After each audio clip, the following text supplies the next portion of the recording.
هي زوجتي عنوانها عنواني، وحبيبتي بستانها بستاني.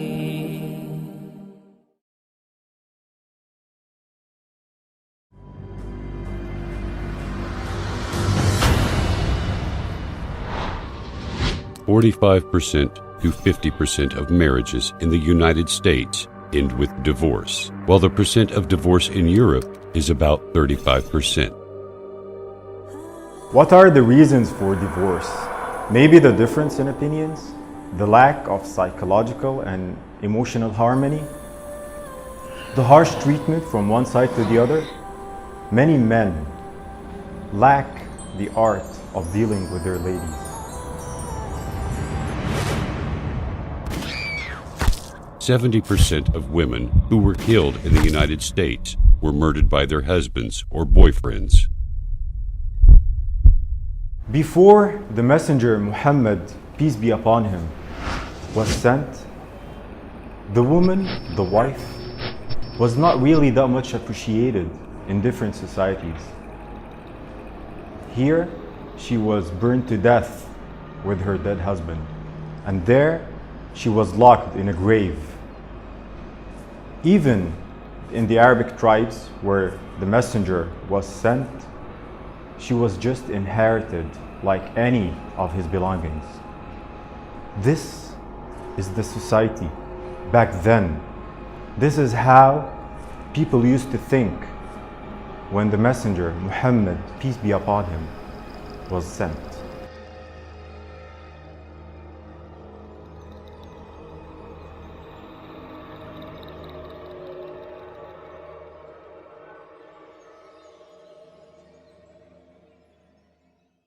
Nowadays, the man who opens the door for his lady is considered as a gentle, delicate, and civilized man.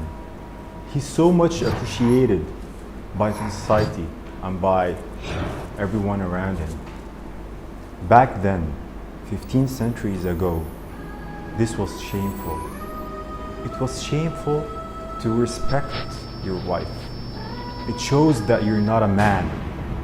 Back then, Prophet Muhammad, peace be upon him, used to lean down on the ground and put his knees for his wife to step on and get on the horse.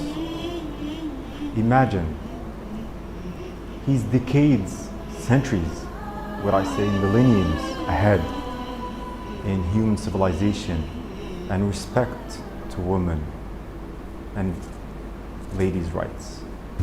20% of pregnant women in the world are subject to violence from their husbands or relatives. 70% of them cannot run away because of their children or lack of income. This madness needs one thing. It needs the teachings of Muhammad. Sayyidah Aisha, the Prophet's wife, narrated that one time some of his companions played with the sticks in the masjid. And she wanted to watch, so he put his hands for her to lean her head on and watch. She said, I attended to keep watching for longer and longer, just to see when will he get bored, when will he get tired and remove his hand. And she said, actually, I lost the interest in watching and he was still there for me.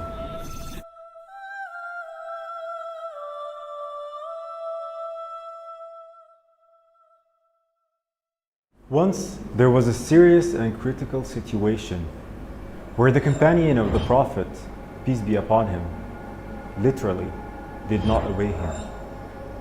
And only because of the advice of his wife, the issue was resolved. So the Prophet, peace be upon him, was not just nice and gentle with his wife, he also respected her as an equal person. Prophet Muhammad said, "Anything you spend for the sake of Allah, you will get your reward for it, even if it was a morsel of bread you put in your wife's mouth." Prophet Muhammad, peace be upon him, said, "In this world, woman and perfume have been made dear to me, and the dearest among all is salah, prayer." And his wife said that he never hit a woman with his hands. Prophet Muhammad, peace be upon him, said, "Act kindly towards women," and the Quran says, "And live with them in kindness." For the Prophet Muhammad, peace be upon him, being a women's rights activist and defending the women's rights back then, this was not an addition to his message. This was something that actually made a lot of resistance between the Arabs back then. A lot of the Arabs refused to join this new message, this new religion, because it simply equals between the man and the woman.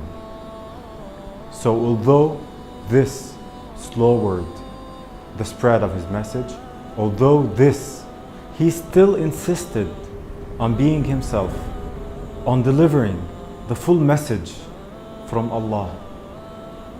He still gave the women their rights because it's simply their rights in Islam.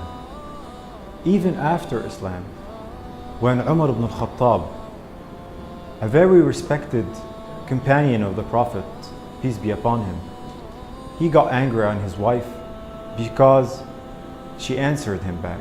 And he blamed her for answering him back. And she said, "What's the problem? Even the wife of the Prophet, peace be upon him, answers him back. Why don't you accept?" And this is how the whole society was tuned to respect the woman. The Quran addresses men about women and says, "And do not make difficulties for them in order to take back part of what you gave them." And the Prophet says, "You are obliged to support and provide them, your wives, with clothing kindly." The Prophet also says, "Of the dinar you spend in Allah's path, or to set a slave free, or as charity to the needy, or to support your family, the one yielding the greatest reward is that which you spent on your family."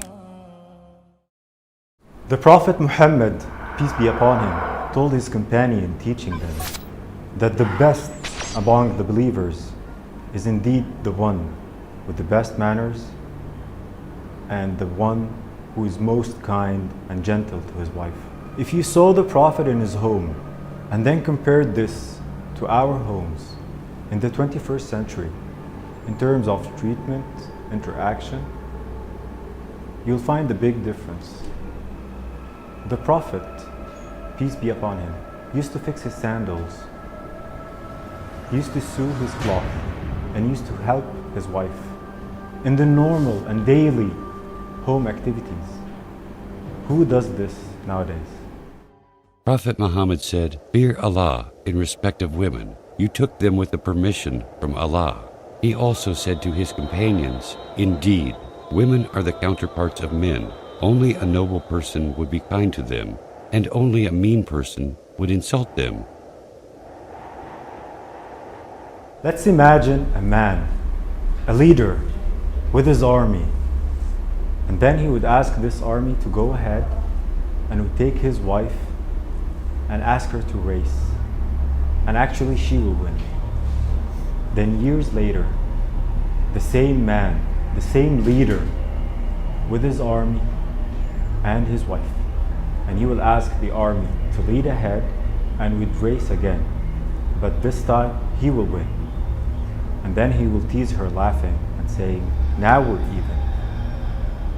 This is the Prophet, peace be upon him, with his wife.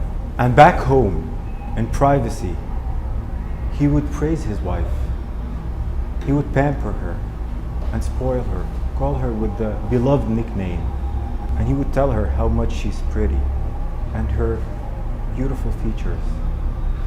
This is the Prophet, peace be upon him. Prophet Muhammad said, "The best of you are those who behave best to their wives." One of the best orders given by Prophet Muhammad, peace be upon him, was to one of his companions, and this is not to enter the house at night coming back from a long trip without letting your wife know. This is just to give her a chance to take care of herself, comb her hair, and to see her in a way she wants to be seen in. And during the day, Prophet Muhammad, peace be upon him, would never enter the house before knocking the door and letting his wife know that he's entering. And the first thing he would do was to use the siwak, which is basically to brush his teeth. He wants always to be smelled properly and nice for his wife. When the Prophet was asked, "Whom do you love the most?" he said, "Aisha."